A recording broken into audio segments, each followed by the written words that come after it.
Kaona watu wengi wamekusanyika kwenye simu wakiwa wanaangalia matukio yanayoendelea kwenye simu, wakawa wanafuatilia habari fulani zinaendelea. Nikaona misiba miwili mikubwa. Hiyo ni misiba ya taasisi mbili tofauti.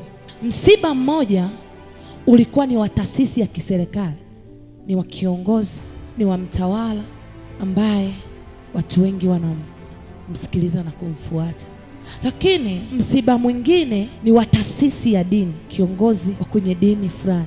Lakini wa msiba wa kwenye taasisi ya kiserikali ulipotokea, baada ya huo msiba, nchi haikuwa na amani, nchi ikawa na kisasi, nchi ikawa na kisasi. Wakati naendelea kuomba, yote niliyoendelea kuyaona yanahitaji watu wa rohoni. Watu wanaoomba watasaidia nchi, watasaidia dunia. Kanisa likisimama, watu wataokolewa. Lakini huduma za kijamii, bidhaa zinaenda kuwa juu sana, bidhaa zinaenda kupanda sana. Kitu ambacho ulizoea kukipata kwa shilingi 5,000 utakipata kwa shilingi 10,000. Bidhaa zitakuwa juu sana, zitapanda, bidhaa zitapanda sana.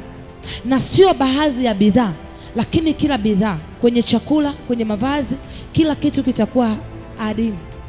Lakini pia kutakuwa kuna njaa. Lakini kwenye hiyo njaa, wewe ambaye umeusikiliza unabii huu, una uwezo wa kuanza kutunza nafaka. Hifadhi nafaka, tunza nafaka, anza kuweka akiba ya chakula. Weka akiba ya chakula chako.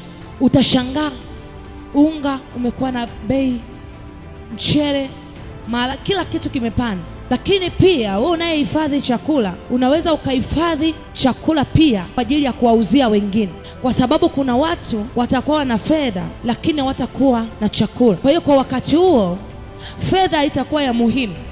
Kitakachokuwa cha muhimu ni kile kitu kilichopo kwenye mikono ya watu. Uwe ni mtu wa kuweka budget. Usitumie chakula lafu. Ukiwezekana nunua magunia ya mchele, treat, hifadhi.